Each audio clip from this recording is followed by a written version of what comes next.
November 2nd, Board of County Commissioners business meeting. We want to thank the District Court of Douglas County for allowing us to use their courtroom spaces this afternoon and this evening. And I'm sure Sarah will give us an update a little bit later about future weeks, but we are still waiting for our county commission room to dry out and for us to get some new audio equipment. So thanks to the District Court for their help and for staff figuring out how to move us around. So I did not bring my prepared remarks, so I'm going to wing it just a little bit because we're in a different space anyway. And just remind anybody who might be with us on Zoom or who joins us here in person about some public comment items. So every item that you see on our agenda will provide an opportunity for public comment specific to that topic. We ask that you wait until we have had our presentation and county commission questions before we will open up public comment for each agenda item. Prior to that, we will have general public comment. General public comment will not be recorded for our YouTube recording, just to be in compliance with their policies.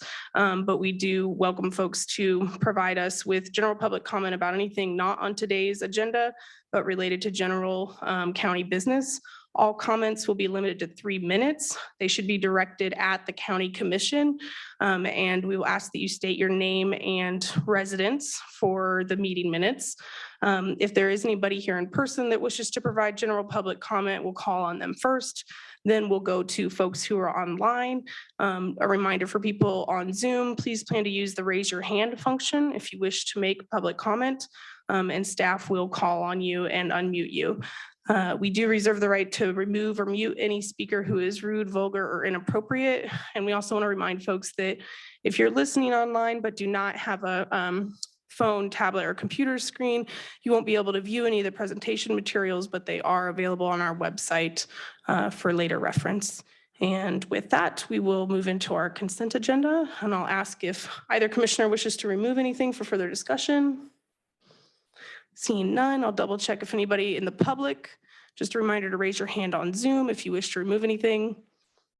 Okay, we will bring that back for a motion then. I move that we approve the consent agenda with items 1 through 3. Second, all those in favor? Aye. All right, thank you. With that, we'll move on to general public comment. I just gave some instruction for, just a reminder that this is for things not on today's agenda. Is there anybody here? I don't see any public here with us. Has anybody raised their hand online, Sarah? Commissioners, we don't have any hands raised on Zoom. Okay, thank you. We will close general public comment then and move right on into our regular agenda, which item 3.1 is a presentation from Public Works. Commissioners, we're going to move Chad Voigt into the panel, and he can present this item.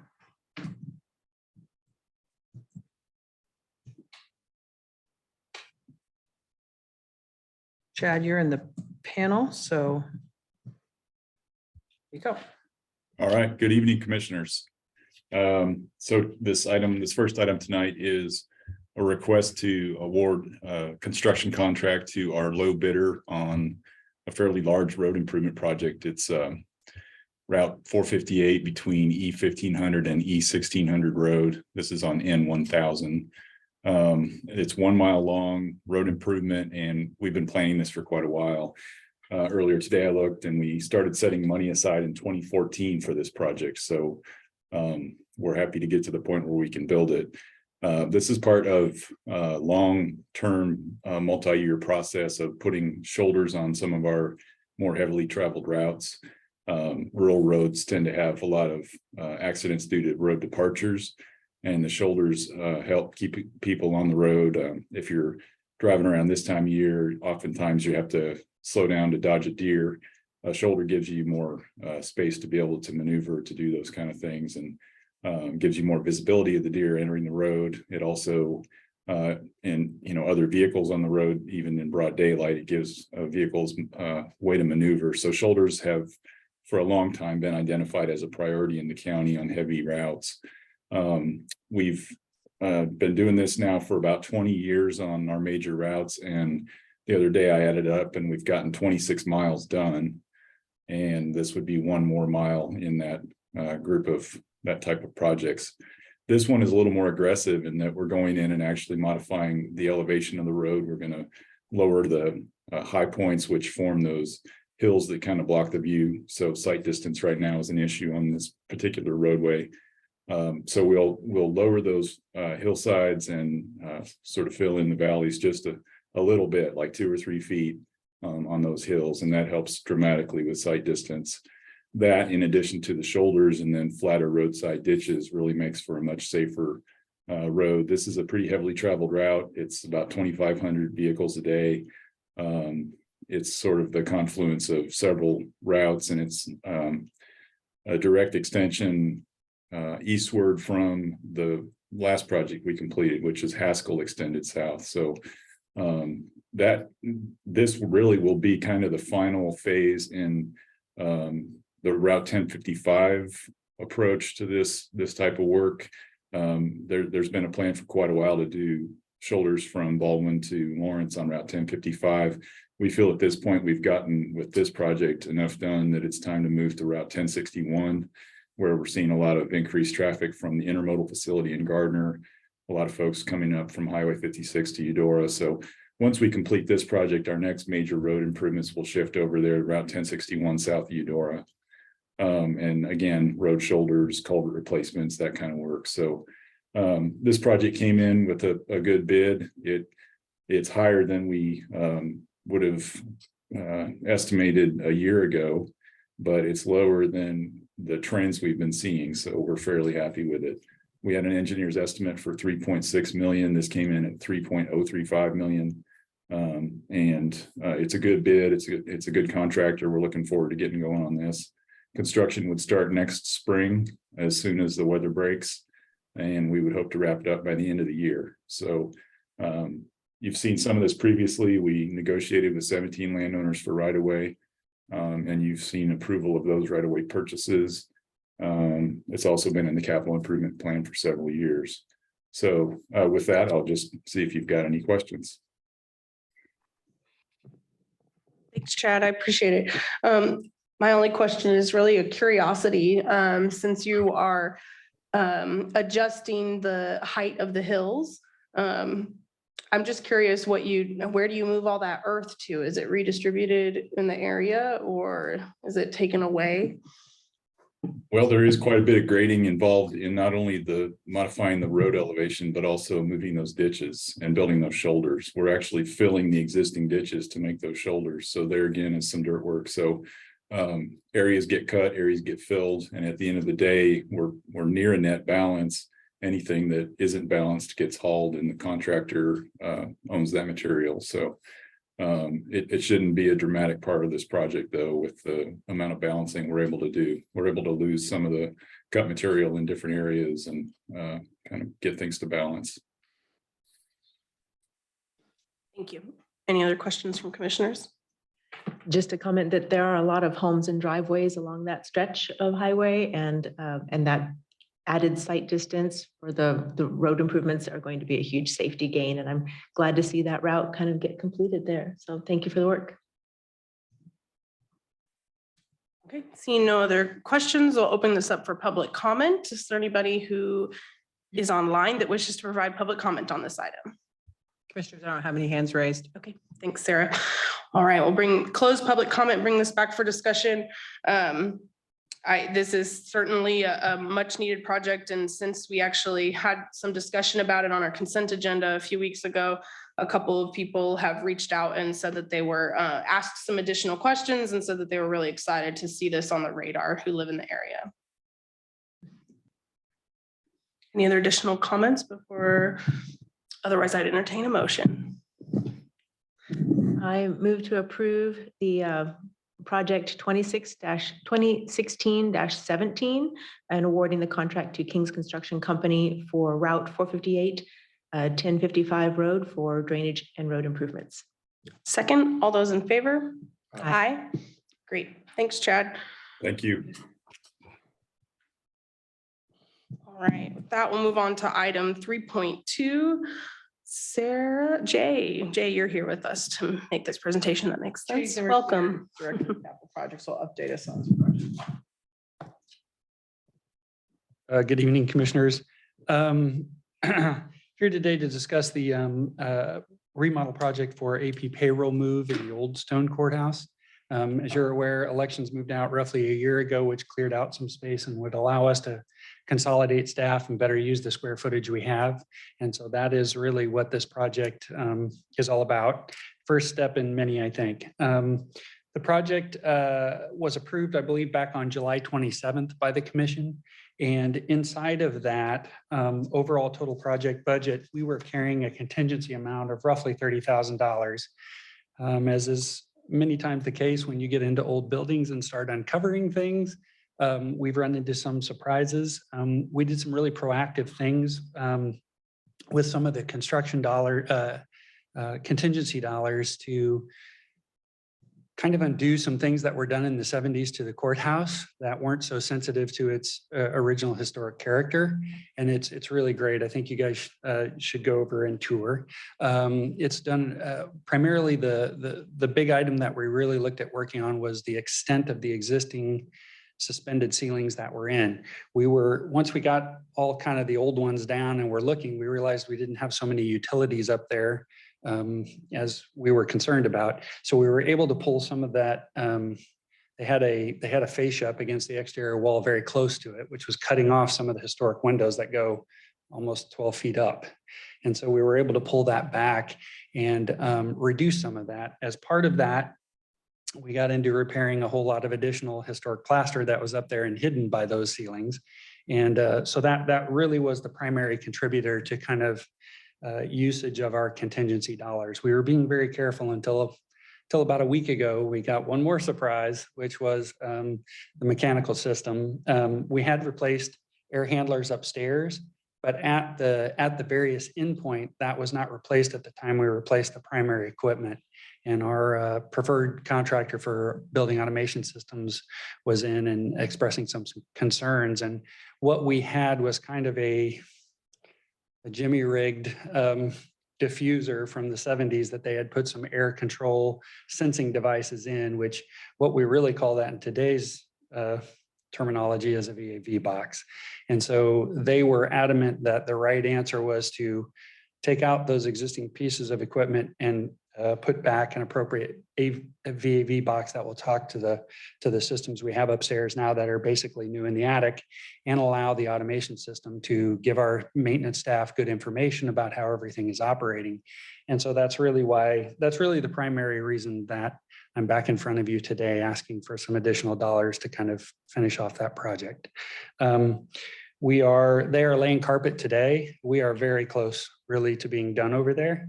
And we thought we were very close to the finish line. And so this was a bit of a surprise for us. We refinished some hardwood floors that were existing to the building in lieu of putting down some additional floor coverings over the top of it. There was a very small increase, but again, we're taking some really gorgeous old wood floors and making them new and, expressing all that history. And so anyway, so really that's why I'm back in front of you today asking for some additional contingency dollars to be sure that we can finish that project appropriately. I think these are lessons learned, if you will, for future phases. We'll know what we're running into as we start to pull down some of these ceilings. Some of it will be different when we get into the basement, but again, lessons learned will apply. So. Thanks, Jay. Any questions from commissioners? Yeah, okay. Thanks. I'm gonna work on another microphone. So Jay, did you call it a VAV system? Did I get that right? Well, yes, it's a VAV box. It's at the end of, so the units sit up in the attic and deliver air. That's our air conditioning, right? We still have the old, almost original heating system. And so the VAV box is down at the space. And based on the thermostat and what the thermostat's calling for, that VAV box, adjusts how much airflow you're getting, basically.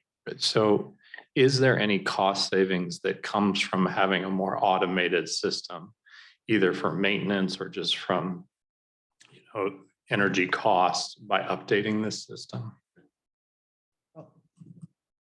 The whole HVAC system? No, just that section there. Yeah. Uh-huh. Theoretically, it would function better as intended. I'm not sure we would see a huge difference in terms of actual energy usage. The diffusers that are in the space now have an added sensing device. And they were linear slot diffusers from the 70s that we're not going back with those. They're relics of the past and they just don't adapt well. And that's why they added this air sensing device.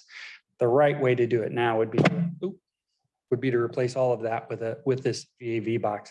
I do think one of the great things about kind of the big move that we did in moving the bulkhead soffits back from the exterior wall is literally allowing quite a bit more natural light and improving office space for those, the amount of natural daylight entering the space for staff, and actually reducing the usage and need for use of light.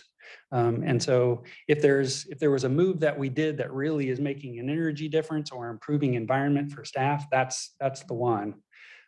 These VAV boxes were far enough back that they really weren't that impacted by that original move, but yeah. Thank you. Mhm. Any questions, Commissioner Millie? Okay, I don't have any questions either, so I just appreciate the update. And lots of things have had moving parts lately and lots of unpredictability in terms of costs. So I understand, and this is a particularly big project to undertake in the building. So I have peeked around there as I've been doing work and the doors open. So I'm excited to see some of the historical stuff that you've uncovered.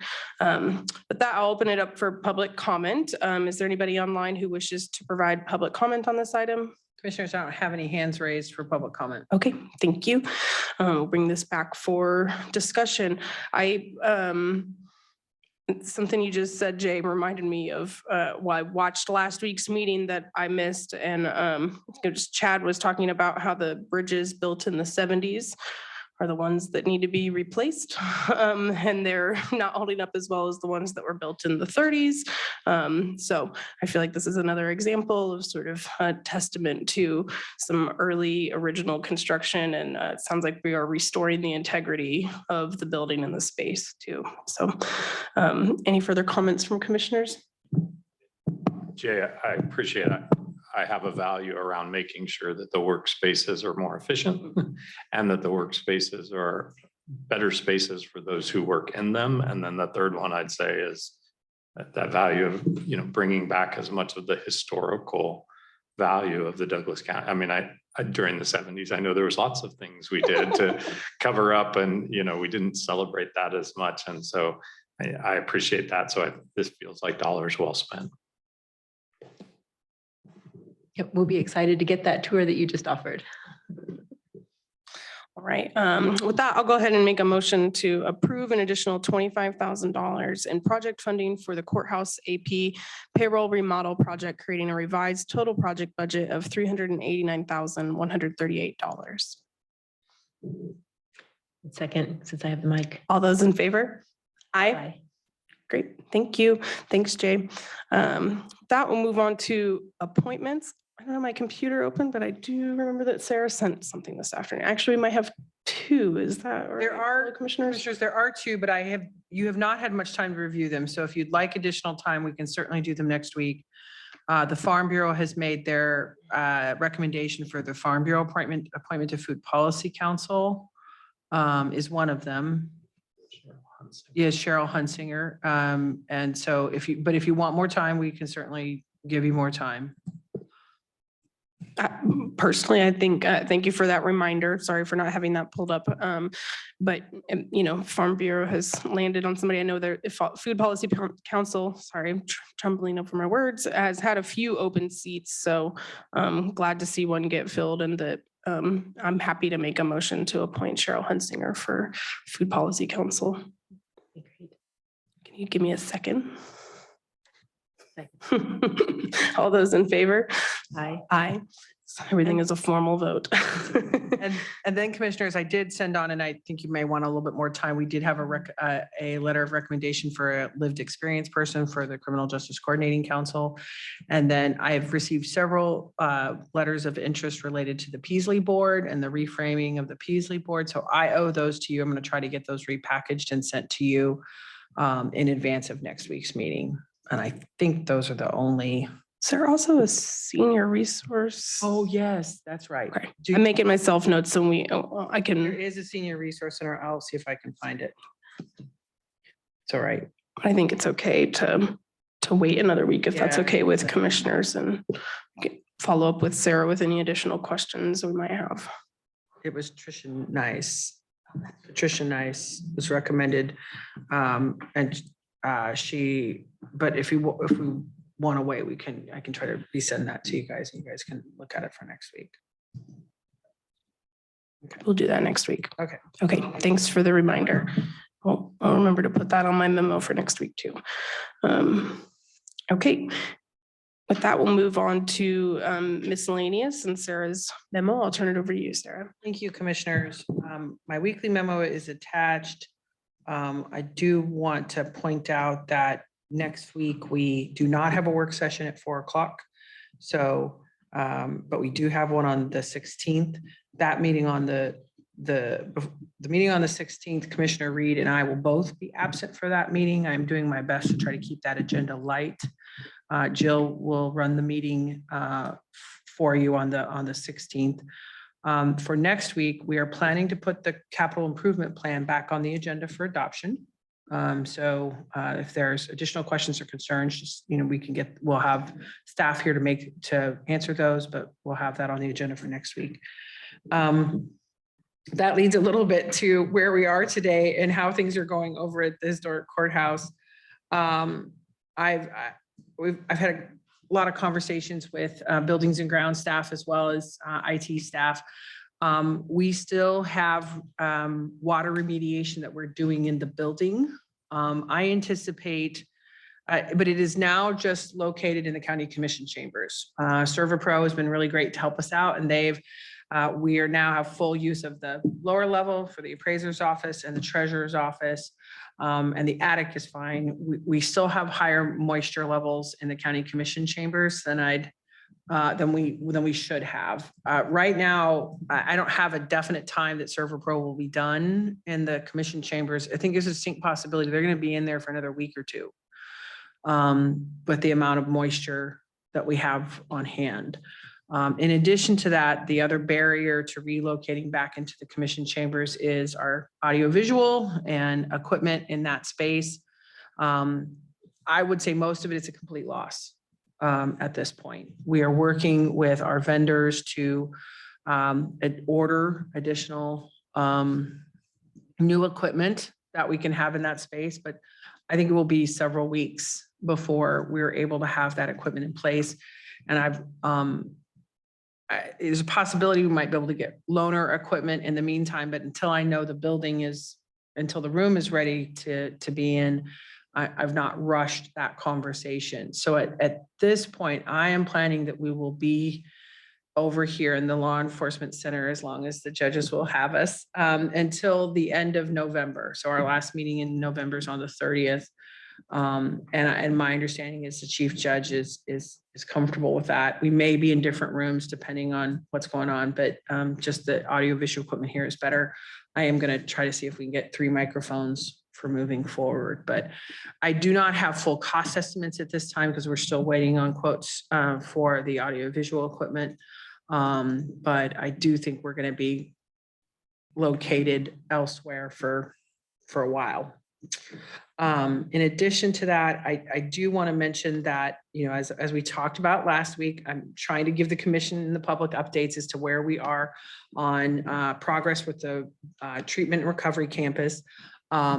there have been a number of discussions and conversations this week. I've been in meetings with a variety of stakeholders. In addition to working closely with the members of the BHP board, I had really productive conversations with Patrick Schmitz, Bert Nash, and Russ Johnson of LMH Health, and about their dedication to this facility and how we all really want to see it up and running as soon as possible. Those conversations are going to continue, and I really appreciate their engagement and investment in the project. Commissioners, it would be my hope and intent to bring you an update, a more full update with additional staff on the next meeting on next week on the 9th. So I will work towards that. I'm not sure how much I will have in the packet in advance as things are quickly evolving. And we're trying to get the agenda set for next week tomorrow. But if I have additional materials in advance, we will update them on the website and I will let the media know. But I think we should plan on a discussion of where things are going on the 9th. And commissioners, that is all I have for tonight. Thank you, Sarah. Appreciate those updates.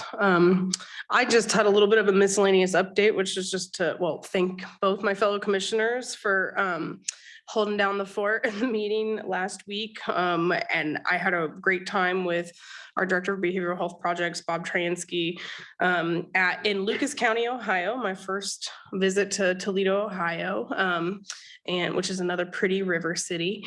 And it was 2 really full days.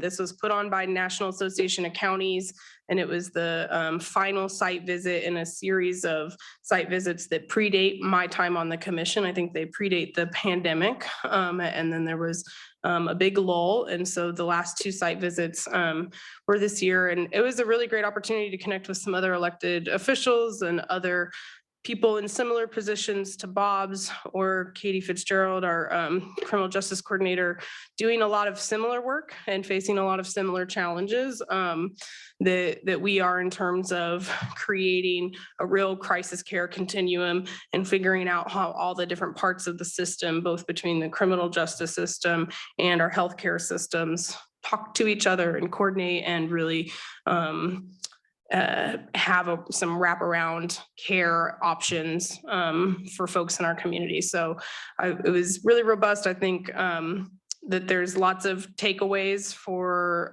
Bob that he's chewing on and working on. And I had the opportunity to make some good connections with other elected officials who I'm sure I'll be reaching out to and, that are in different phases. And in many ways, we are, well, as we know in our regions, really ahead of the curve in terms of creating this treatment and recovery center, bringing online 988 in a really sustainable way, mobile response team, those things that are happening in our community are well in advance of a lot of other communities around the country too. So there's some good perspective sharing, and NACO, and the National Association for Counties, is starting to plan their site visits for next year for the Familiar Faces Initiative Leadership Network that I was selected for earlier this year. So we're gearing up for some technical assistance calls this fall with a few organizations, and I'll keep you all updated on how those go. And then have some site visits and other opportunities to learn from other communities next year also. Any other updates from other commissioners? I'd like to give a big thank you to our IT staff and our admin staff for getting us here and getting us up and running where we can be in person and have access for the public, though I know it's still problematic being in a different space, but thank you for all the work you did to get us here. I'd also like to acknowledge the receipt of the stack of postcards that we got from the public, expressing their thoughts and desires about the new treatment and recovery campus and the need for that. And just to assure people that we're reading those, we have to pass them between us. This is one copy of each, but also that as a volunteer first responder, I absolutely feel this firsthand in people's homes during behavioral and medical crisis. So yes, we recognize that this is deeply vital and important for our community, and we're working very hard to get us there. So commissioners, earlier late last week, actually, we had the meeting of the MPO policy board, which I serve on. And at that meeting, we approved what's called the TIP, the Transportation Improvement Plan. This is a plan that's required in order to pull down those federal funds.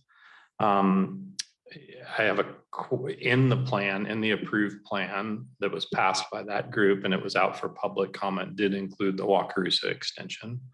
There were some concerns and you may want to watch some of that meeting.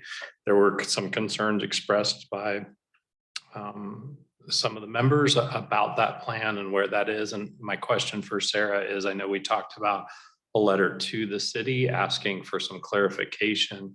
Do we expect to have a response back before the CIP plan is before us on next Wednesday's meeting?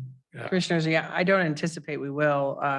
The letter was signed by the chair tonight and I will send it to the city tomorrow. I doubt their agenda timelines are longer than ours, so I do not anticipate we would make their agenda next week. That being said, I think when we talk about our CIP, obviously there's ways to plan for contingency depending on how projects move forward and what happens. I apologize that we couldn't get that letter out sooner, but I don't really have much control as to when the city will discuss it in public session. I'll try to clarify that with city manager when I send it to him to see if he has an anticipated timeline when that would be discussed.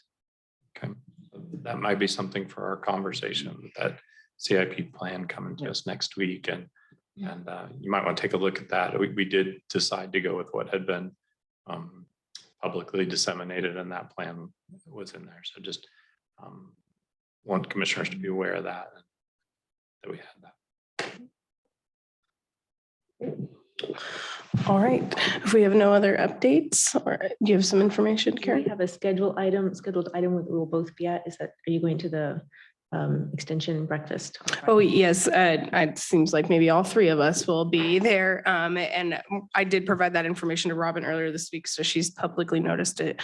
I didn't think to share this with you earlier, Robin, but I don't know that either one of you would be going. There is a climate action plan. I don't remember what they're calling it, but basically session in Eudora to garner feedback tomorrow evening. And I do plan to attend that since it's my district. Great. Any other events coming up in the next week on anybody's calendar? Okay. All right, then I believe we are adjourned. Have a good night, everybody.